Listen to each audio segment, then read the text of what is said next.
What's going on? Welcome to the Vacation Kingdoms podcast. My name is Connor Brown. I'm the founder of Vacation Kingdoms. Happy New Year. Happy 2026. So here's the sitch. I was reviewing some photos and stuff of the past year, 2025, and I said to myself, I've had a really good travel year, a really good experiences year. So why not record an episode recapping all of the things I did in 2025 and just talk about it? Because I was looking at my photos and I was having some great memories and I just had a lot of great experiences and I thought it'd be cool to share it with you all. A first episode in a very long time. And what I think I'm going to do with the podcast is share more things like this, right? I live in Orlando. I go to the parks in Disney World and Universal all the time. I go on Disney cruises all the time because of my proximity to the ports and those sorts of things. I still love sharing with folks on social media, my experiences, my tips, things like that. But I have always wanted to continue to do some sort of long form content. The issue that I've always run into over the many, many years I've been doing this podcast or not doing this podcast is coming up every week with a long form idea, a long form topic to just discuss on, to rap on, right? As the kids say. Pretty sure the kids don't say that. That's neither here nor there. That's always been the biggest issue. Every single week, coming up with a topic like that, coming up with a structure, those sorts of things.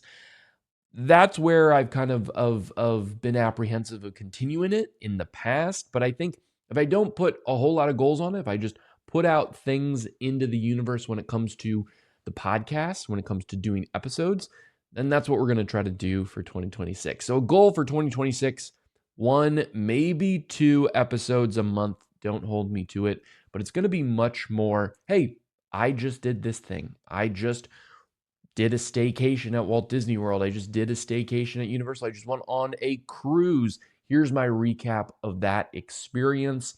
This is what I did that last month. That's what it's going to be. That's what I want the podcast to be. Allows me to be a little bit more flexible, a little more free form, but also holds me to doing something each and every month, which I would love, love, love to do. So yeah, I still plan to do a lot of social media stuff. So you'll get the tips, you'll get the tricks, you'll get the short experiences there. But here we might start doing a bit more longer experiences, just kind of recapping those sorts of things. So that's probably a long-winded way to say I hope to continue to do more of these.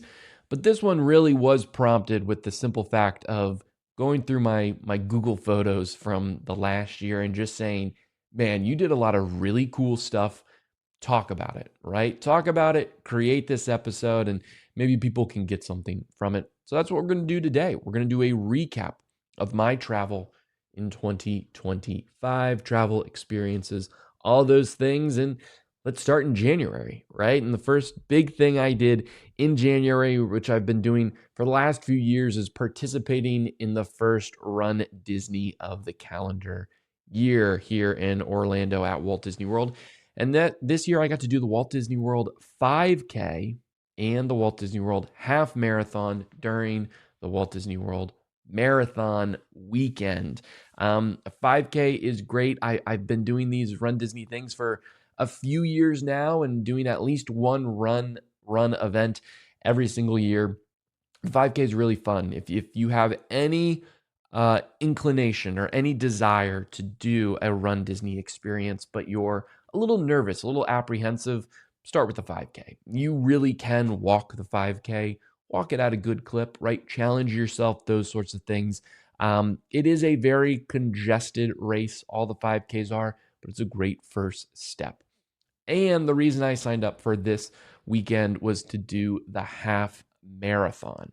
I have done half marathons in the past at Walt Disney World. I was signed up for the half marathon during marathon weekend a couple years prior, and it actually got cut in half. So I have a medal that says I completed a half marathon, but it's really just a like extended 10K almost. I got cut in half for weather purposes. So I wanted to redeem myself. I wanted to do this half marathon. And the reason I wanted to do this one in particular is even though there's quite a few races and half marathons throughout the year, there are only two half marathons in Walt Disney World that go through the Magic Kingdom. The half marathon during the marathon weekend is one of them. So this was the first time I got to do that. I got to do a half marathon where we ran through Magic Kingdom. We ran through the castle.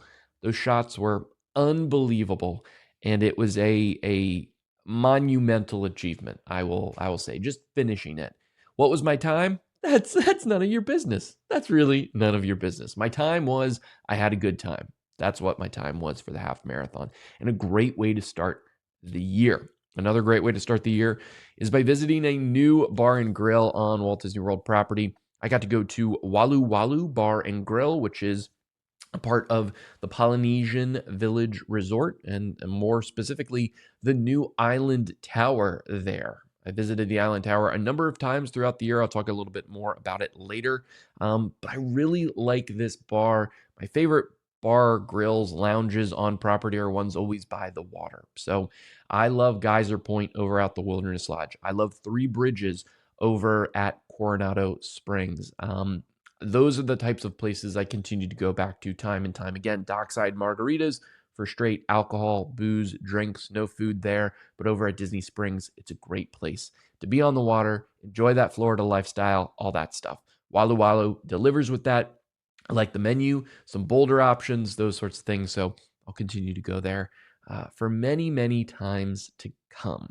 Also in January, at the end of January, or I guess in the middle of January, rather, I took a trip up to Philadelphia. So I am a travel advisor and the director of agent development with Keys to the Castle Travel. Keys to the Castle Travel is based out of Philadelphia, and we had our annual conference, if you want to call it that, where agents come in from all over the country. We learn about all sorts of different things. Getting to do it in Philadelphia was awesome because I got to see the Liberty Bell, Independence Hall, all the fun historical America stuff that I crave because I am a man from America, which means I love American history. Shout out Ken Burns. Great trip to start the year and a great way to kick off a big year for Keys to the Castle Travel and myself in my own travel agency business. Moving forward to February, not a whole lot of travel, but some cool stuff here locally, including getting to toss beads off of a Mardi Gras float at Universal Mardi Gras this year. So I think it's one of the more unsung cool events you can do in Orlando. You know, everyone always talks about food and wine. They talk about Christmas time. They talk about Halloween Horror Nights at Universal. But Mardi Gras at Universal is awesome as well. It's in Universal Studios, Florida. Every night around 5 o'clock, they have a Mardi Gras parade that looks just like any Mardi Gras parade you would see in New Orleans. Huge floats that are awesome, and guests can, through a number of ways, get on the Mardi Gras floats and actually toss beads off. And let me tell you what, people go crazy for these nickel costing beads. A lot of fun. I've done it a couple times. This year was just as fun as it was in years past. There's also concerts, food, other entertainment that make Mardi Gras at Universal really, really, really special. An interesting thing about going through all of my past years, trips and experiences and those sorts of things is when you realize, oh, look, there was a lull in that. Maybe I was just enjoying myself around Orlando. Because after February, I didn't really have anything in March. I didn't have anything until April. And that's when I had the Springtime Surprise Challenge, another Run Disney experience. This is I guess you could say, the last of the season, not the last of the year, but the last of the season. And then they pick up the races back in October, November. So this is the last one for the season. And this was one of my first challenges that I ever did, which is multiple races that you sign up for in an extended or a short period of time. So the challenge at Springtime Surprise that they offered was do all three races that they had going on. So On Friday morning, I got to do the 5K, the Groot themed 5K. On Saturday morning, I got to do the Hercules 10K. And on Sunday morning, I got to do the Incredibles 10 miler throughout Walt Disney World property. I got to do every single one of those, got a medal for every single one of them. And then I also got a Big Hero 6 themed medal for completing the challenge, which was awarded to me because I did all three. This is fun. I love Springtime Surprise, definitely on the hotter side. It's starting to get, even in the wee hours of the morning when these Run Disney events go on, still starting to get humid, right? So I think some people caution or shy away from that, but I love this weekend, and I've gotten to do it a couple of times. This being the first challenge during Springtime Surprise. And I am a lunatic because I do these things with minimal training and then I back it up and go do something crazy or fun right after it. Because if the last race was on the Sunday, the 10 miler was on the Sunday, that Monday, the next day, I got on the Disney Wish. I've been on the Wish many times. It is now the third newest cruise ship in the Disney Cruise Line fleet. The first of its class, the Wish class. I've been on it several times. This was just a great deal that I came across and was really excited to go back on it. My notion here was, all right, this is going to be a somewhat solo trip. I signed up for it. I purchased the trip thinking I was going to go by myself, and then ended up realizing, oh, some friends were on the ship as well. Shout out Paul, shout out Kelly. So I got to spend some time, eat dinner with them as well, which was great. But a goal for 2026 for me is to go on a cruise fully solo. I think that that's a really cool thing to do. I've done solo trips before, but a cruise solo is something I really want to do. I'm making it a goal for myself, and I think a lot of people would be interested in hearing about it as well. So this sailing on the Wish was a 4-night cruise out of Cape Canaveral, just outside of Orlando. I was in an ocean view stateroom with veranda. Beautiful. I've done this exact itinerary a couple of times on the Wish before. Actually, the 4-night, I think I've only done one other time on the Wish before, but it's great. You go to Nassau in the Bahamas, you go to Castaway Cay, Disney's private island, and then you also have a day at sea where you're just exploring the ship. Going somewhat solo really let me do whatever I wanted to do. So I would wake up whenever I wanted to, go get breakfast, walk around the ship. Is there bingo going on? I'm going to be at bingo. Is there trivia? I'm going to be at trivia, laying by the pool, reading my book. One cool thing I did this trip was, instead of going to dinner during Pirate Night on Disney Cruise Line typically happens on every single Caribbean and Bahamian itinerary. There is a special Pirate Night menu in the restaurant, whatever restaurant you are assigned to that evening. I've done that menu a few times, and I thought, you know what? Let's try something different. So I got room service on that night, and it was fantastic. Chicken wings, like a pizza, like a chocolate cake, dessert, Diet Coke. Oh, I was in heaven. I watched a little Mulan or some other movie on the in-room TV. It was great. And then after I was done with that, I went up to the pool deck. I watched the fireworks, the Pirate Night festivities. It was a great way to end. So I got to do some things like that I traditionally wouldn't do on a Disney cruise vacation, but I like that. I like going out of my comfort zone, being by myself a little bit more, and trying things I don't normally do. So that was an awesome start to April with all that Springtime Surprise Run Disney and then the Wish for 4 nights. But April was just beginning because I had some very cool things shortly after that cruise.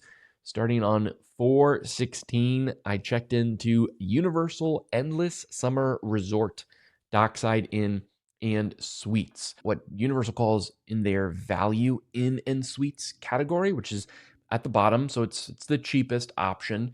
It is a massive hotel split into 2 sides, dockside and surfside. So the overall thing is Endless Summer. They have the dockside area and they have the surfside area. So my first time staying in this category, first time staying at this hotel at Universal, and I thought it was pretty good. The rate I got was very good. I think I got a Florida or an annual pass holder rate, but even without that, they're still pretty economical. Some rooms start at $99 per night, depending upon the season and the room category.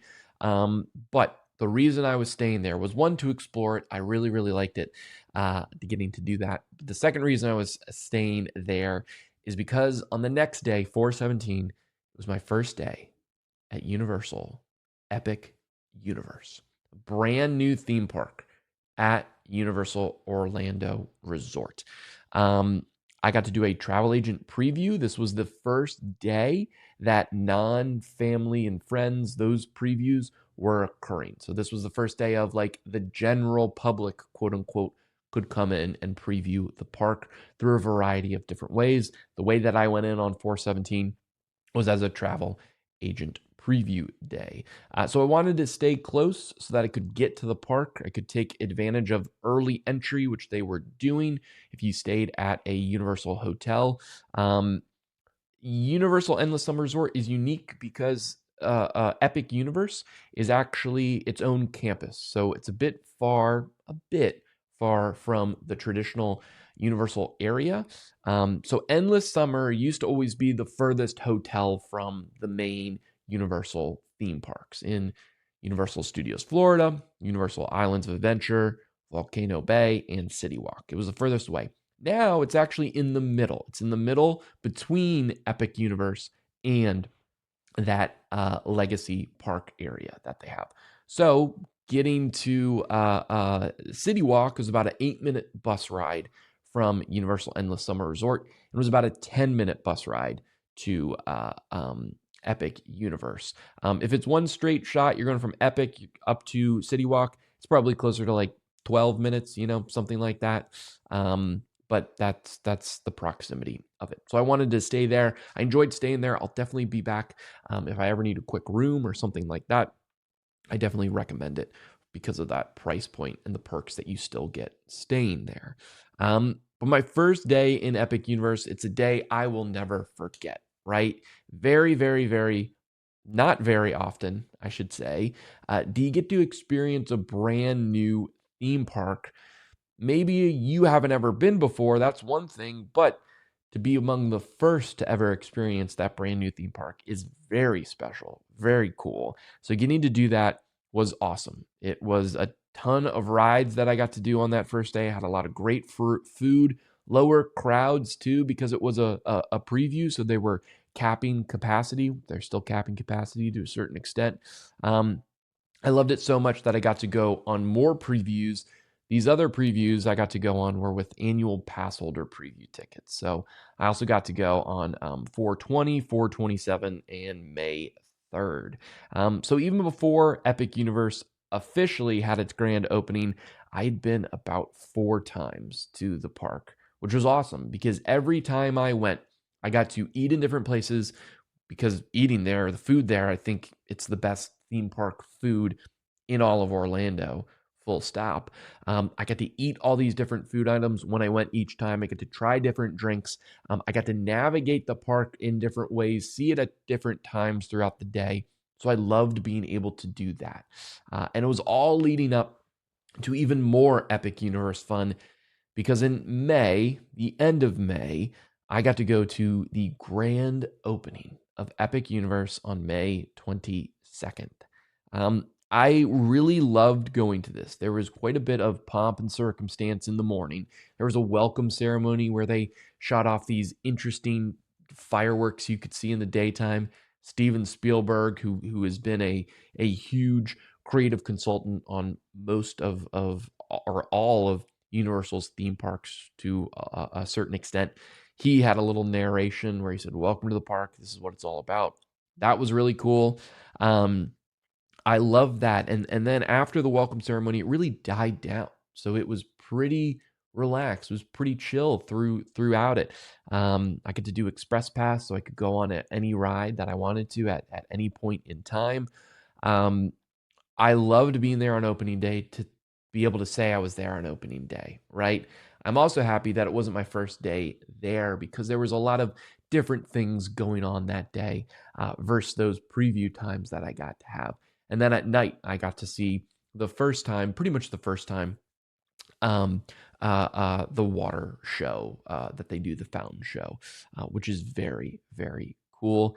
That night, I also stayed at Stella Nova. Stella Nova is a new hotel opened this year, 2025, as well. And it is in the prime value category. So, that middle tier category that Universal now has, there are two hotels in there, Stella Luna and Terra Nova, which both opened this year. And Stella Nova that I got to stay in, I just did it for one night because you can walk from Stella Nova to Epic Universe. It's right there. It was great. Really good, moderate level hotel. Nothing too crazy there. I will definitely stay there again as well. And then on Memorial Day, I got to go back to Epic Universe because my friends came and we did a birthday trip. For me, it was my birthday to Epic Universe. And that was just the beginning because a few days later, friends actually checked in to a theme park view room at Helios Grand Hotel, which is Universal's newest signature collection. So, in the span of like a month or so, a month and a half, I get to stay in one of each of Universal's categories. So I stayed in April at a Value Inn and Suite with the Dockside Inn and Suites. In May, I stayed at a Prime Value at Stella Luna. And then in early June, I stayed at a Signature Collection in the Helios Grand Hotel. The cool thing about the Helios Grand Hotel is that it is connected to Epic Universe, meaning it has its own dedicated entrance. It's at the end of Epic, you could say, and we have a theme park view room, which means we got to open our blinds, open our curtains, and see the entirety of the theme park right there from our room, which was very cool. It was very cool in the early morning, seeing people setting up the park. It was very cool at night, getting to see the water show from there, from our room. It was awesome. And that was also great to just explore the hotel overall. We ate at Flora Taverna, which is a really good restaurant there. We checked out the pool, which is pretty awesome. And then we also did 2 more days in Epic Universe there. I will say this, it was awesome getting to stay at Helios Grand Hotel. I do not think the price justifies what you get for it. The early entry, which you thought we would be, right in there, it would be awesome. We really didn't have a jump on anyone else coming from any of the other Universal parks or hotels, I should say. Everyone had the same early entry time that they could get into the parks to Epic Universe. We were just at the back of the park, so we had a bit of a further distance to go than other people, especially if you want to go to Super Nintendo World and go right there. People coming in from the front of the park who are staying at all the other Universal hotels, they actually might get there before you when early entry starts. So for the cost associated with Helios Grand Hotel, I don't think it's worth it. I hope they work it out a little bit more. It was awesome to stay there, a bucket list opportunity, but some things are going to have to change there for me to go back and get to experience it again.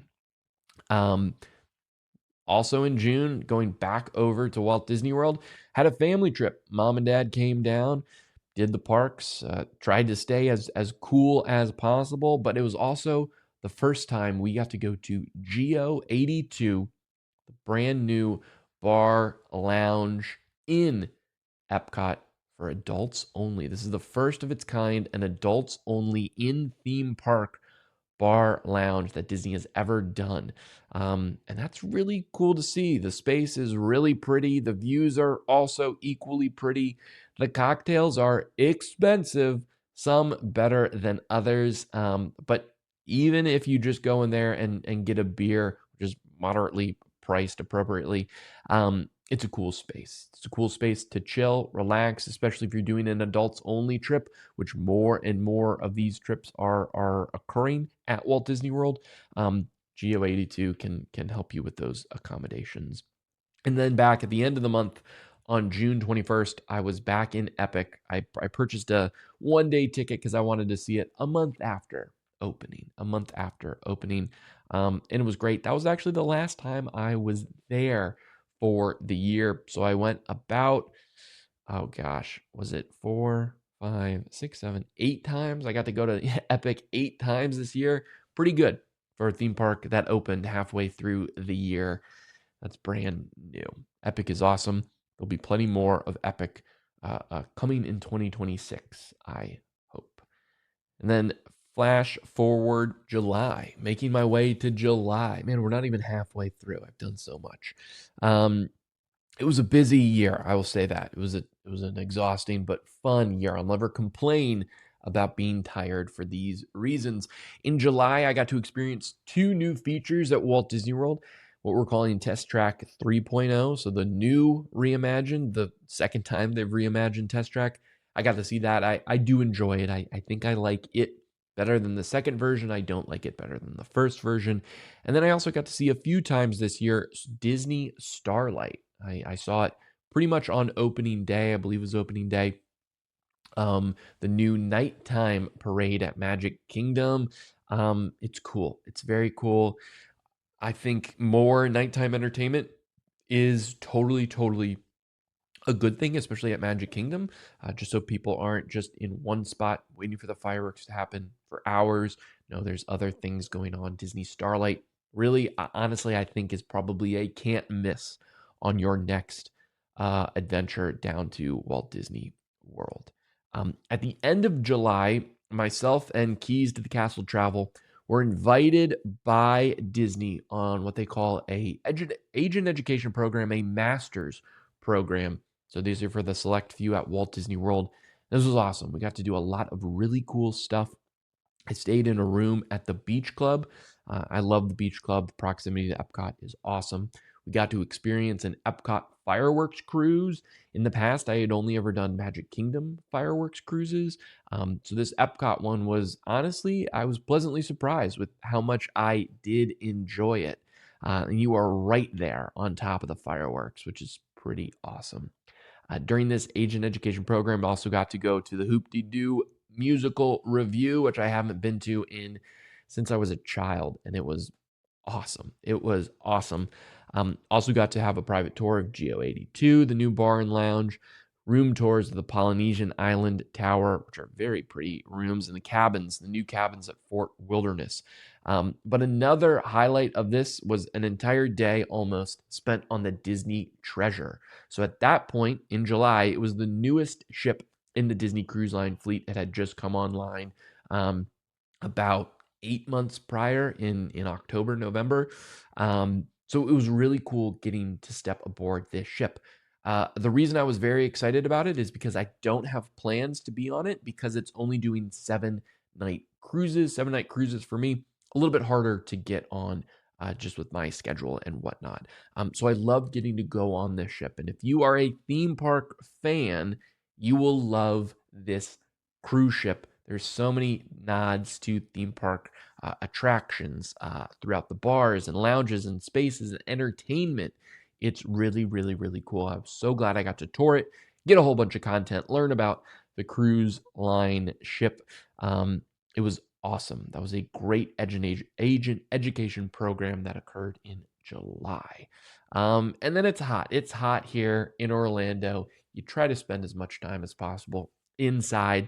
I think I hunkered down. I did a reverse hibernation in the summer months, and I didn't emerge until late August when it was time for Halloween Horror Nights. I went to the premium screen night on August 28th, which was like this preview sort of thing. You buy a ticket, a very expensive ticket, I will say, for the day before the official day that Halloween Horror Nights opens. And your ticket, which was honestly, it was like $500, something crazy like that, maybe like $400 actually, gets you access to the event, what they say is lower crowds, and all the food and non-alcoholic beverages that you want. I did, I believe, every single house that night. Not with minimal weights, but with some weights. I got to try a lot of food, but also with a lot of weights. I think the previous year was the first year they did premium scream night. No one really went. And because of that, people loved it because the crowds were so low. I think people saw that and said, all right, it's worth it. Let's go. Especially at that price, we can see it's worth it. And they sold too many tickets to it. So it was a bit more crowded than I was expecting for that price point. So I probably won't do it in the future, but I did enjoy getting to try a lot of different food and things that I probably wouldn't throughout the year with that. That was the first night. Then there were many, many more trips to Halloween Horror Nights. I was a frequent fear pass holder, so I got to go many times throughout September and October. This year was a great year, I will say. It was hard to pick a least favorite house, which always means it was a good year. A few of my very favorites, though, was WWE Presents The Horrors of the Wyatt Six. I'm a wrestling fan, and just the way that they did this house was very well done.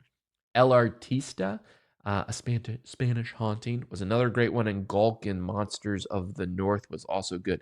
I thought Five Nights at Freddy's was probably the best from a set design and storytelling. Maybe not storytelling, but from a awe-inspiring factor. It was just almost impossible to get in if you didn't want to wait 2 hours every single night. So I got to do it a couple of times the first few nights, and then I wasn't able to do it again, but it was awesome. Halloween Horror Nights, great event this year.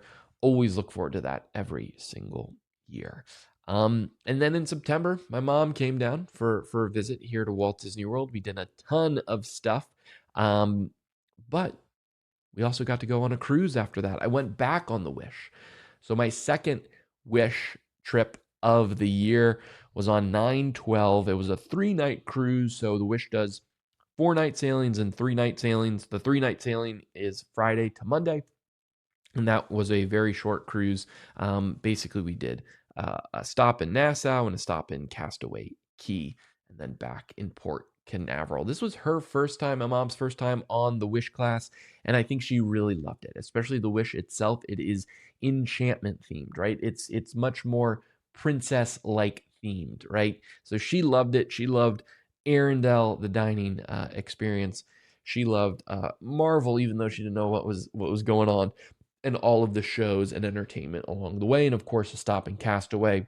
I mean, it's the best. So it was great to having been on the Wish class and touring the treasure, like I have, seeing it through her eyes, seeing it through someone who was coming to the Wish class for the first time. And I think she really enjoyed it. This sailing was also a Halloween on the high seas.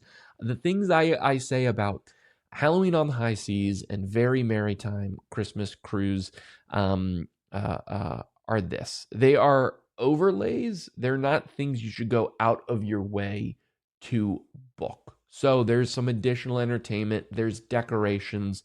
There's maybe some specialty, treats and things that you can get. But it's not enough to be like, you have to get on a Very Merry Time cruise or you have to get on a Halloween on the High Seas cruise. No, I think it's just a bit of a less popular time. Kids are in school, the holidays are happening, those sorts of things.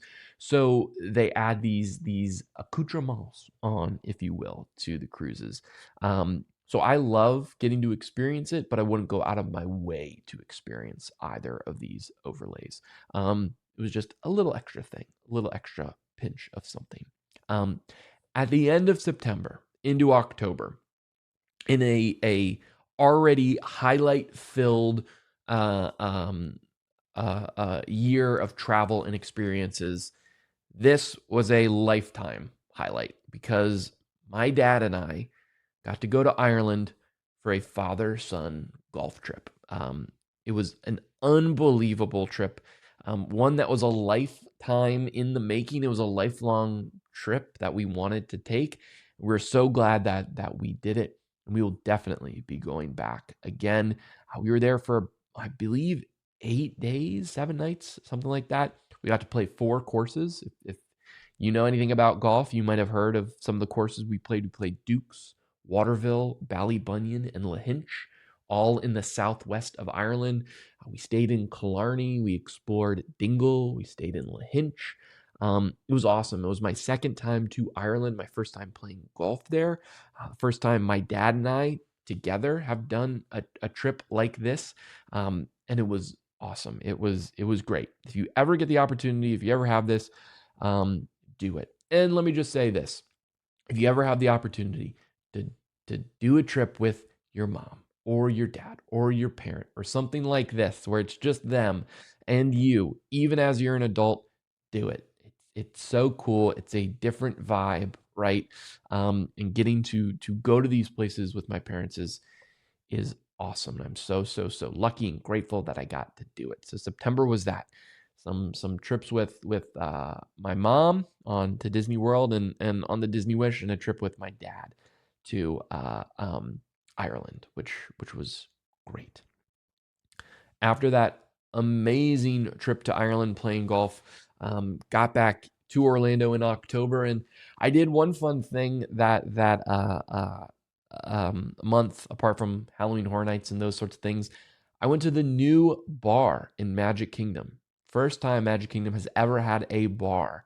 It is called the Beacon Barrel. It's a Pirates of the Caribbean themed bar, and a couple things right off the bat. One, the space is amazing. It's much bigger than I thought it could be. It's so well themed, it's so decorated. It is awesome.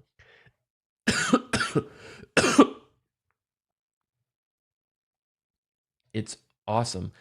The vignettes, the stories, the things that happen, the interactive elements that occur are great. I think that this is everything Oga's Cantina at Star Wars Galaxy's Edge needs to be. Just a bit more of everything.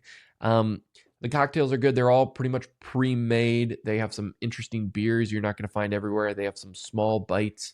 The issue right now is because it's so popular, one, it's very hard to get a reservation, and two, they really push you in and out as much as possible. It's a 45-minute limit or a 2-drink limit per person, whichever comes first, basically.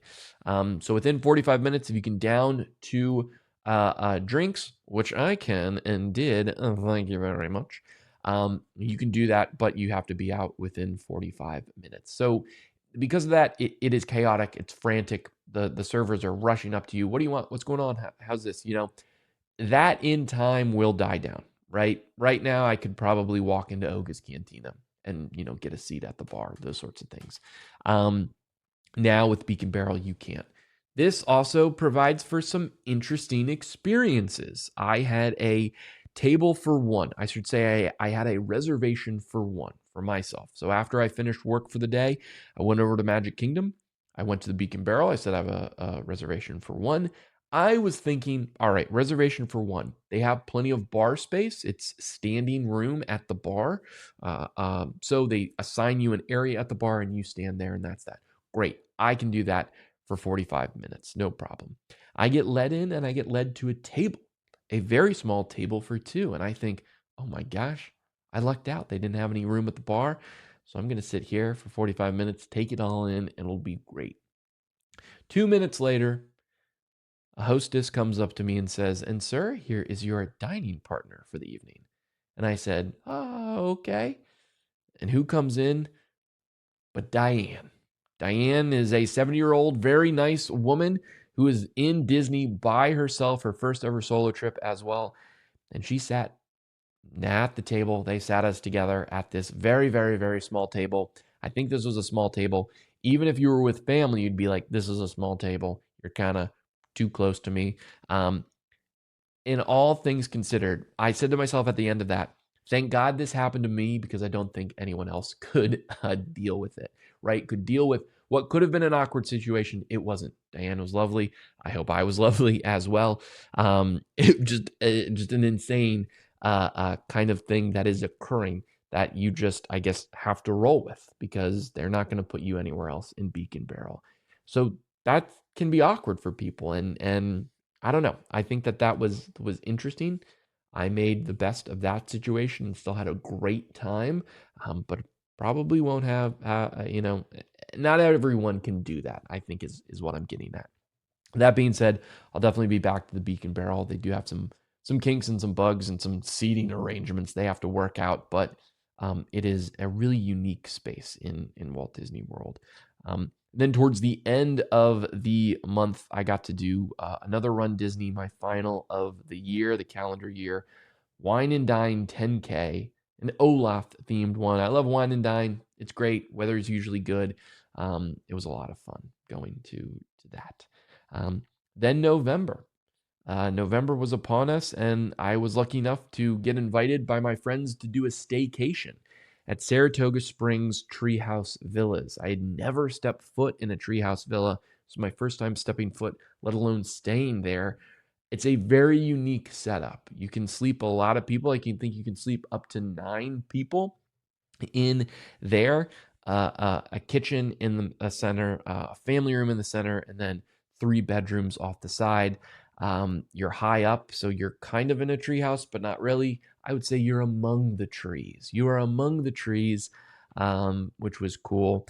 Got to play some golf during that 2-night stay as well. It was great. Very thankful that I got invited and got to experience the treehouse villas, which were cool. One interesting thing about the treehouse villas, I assume that they're going to be up for refurbishment any day, really, in the coming year or so.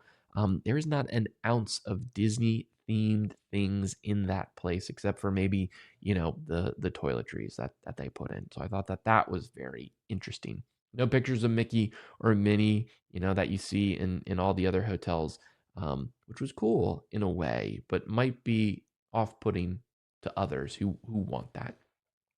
Immediately following that, after that trip, I got to go down to Fort Lauderdale for another unbelievable experience, and that was to get to sail on the 3-night christening cruise on the Disney Destiny. Disney invited Keys to Castle Travel, again, where I am a travel agent and the director of agent development. They invited us on the ship for the christening cruise, the first time any non-family or friends were on the ship, family and friends of cast members. Unbelievable. Another pinch me moment. We are stepping foot on this brand new ship, the Disney Destiny. We are among the first. There's a christening ceremony, which was a really interesting experience staying on the ship for that. They turned all the lights off on the ship. They told us to go to the theater. They live streamed the christening ceremony, which was going on outside to us in the theater. And then we basically just did a lap in the water, like for a night, and then we went to Castaway Key for a night, and that was about it, which was really cool. Getting to go on the Disney Destiny was awesome. Another pinch me experience, like I said.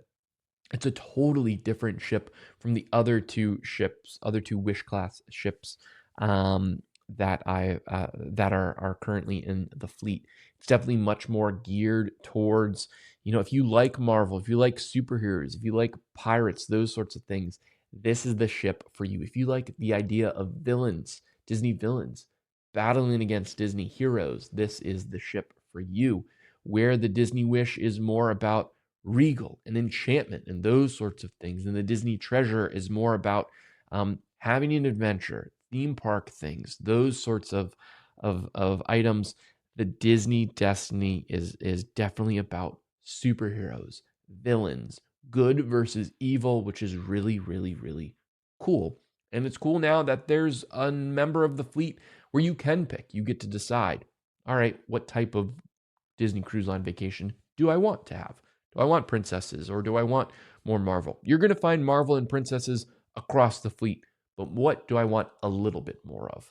That's what the Disney Destiny brings to the fleet, which was really, really, really cool.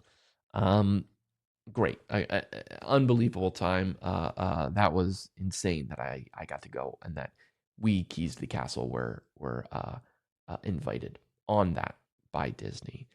December came and we did a quick friends trip up to New York City to see all the Christmas stuff, but also to see Harry Potter and the Cursed Child, the play on Broadway, featuring Tom Felton, who was Draco Malfoy in the movies. He reprised his role to be Draco Malfoy for this short run in on Broadway. He was awesome to see. The play was really cool. A ton of special effects. It's touring now nationally, so if it's coming to your area and you like Harry Potter, definitely give it a go.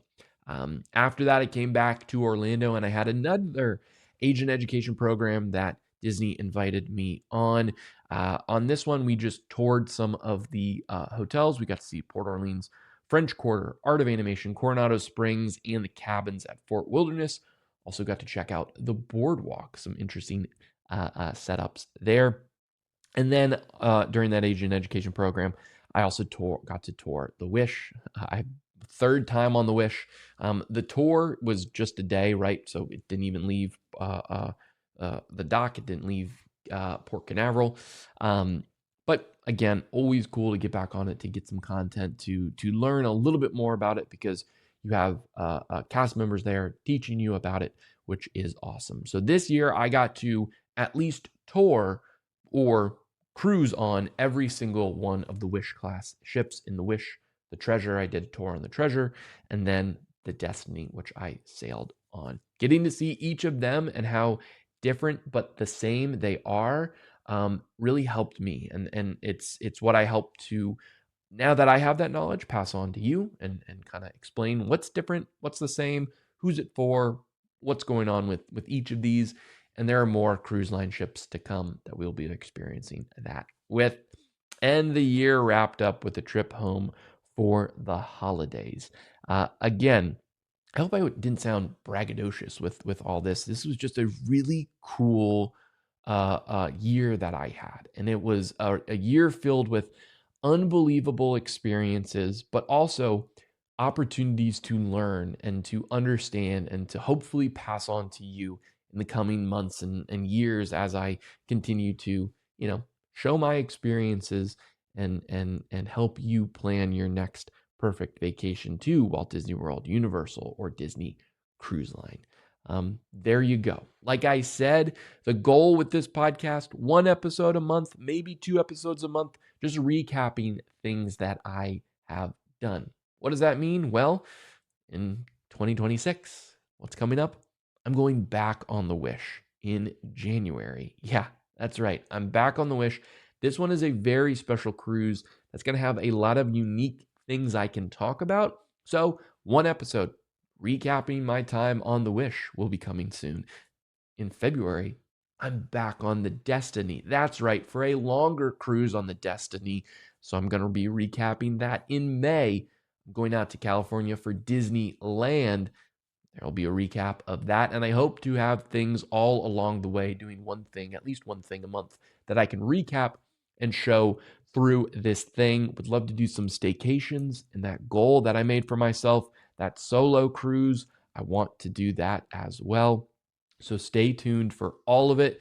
You can follow along wherever you find podcasts, obviously, that you're listening to, wherever you are on social at Vacation Kingdoms. But here's my call to action to you. Go to vacationkingdoms.com/email. All one word, vacationkingdoms.com/email to sign up for the Connor in the Parks newsletter. I share updates more frequently there, and they will be more frequently, about what I'm doing, about what's going on in these destinations that I know, helping you plan your trips for that. So do me a favor, vacationkingdoms.com/email. Go there. Stay up to date on everything. Thanks so much for listening. More to come in 2026. Have a great, happy, and healthy new year.